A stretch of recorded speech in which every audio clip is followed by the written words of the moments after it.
There are plenty of healthy eating habits that can help you lose weight during Ramadan.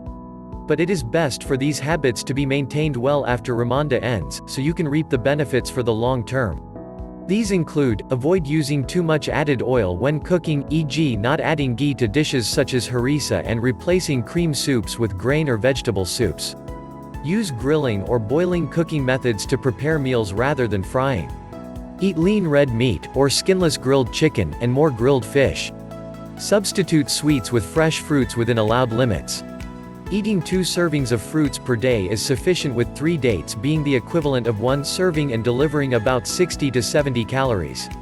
Use low-fat or skimmed dairy products when preparing dishes and pastries during Ramadan, such as pudding, custard, and other sweets, and eat fat-free yogurt. Observe moderation when eating raw and unsalted nuts.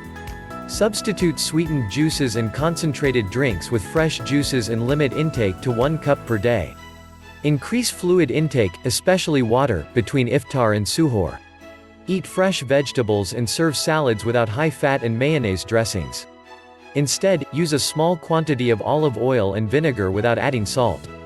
Reduce the amount of starch by mixing steamed rice with vegetables or legumes to add flavor, and incorporate fiber into your dish, which increases the feeling of fullness. 1 cup of cooked rice or spaghetti is sufficient for a meal. Continue exercising, for instance walking fast for 30 minutes a day, swimming, or working out in an air-conditioned gym.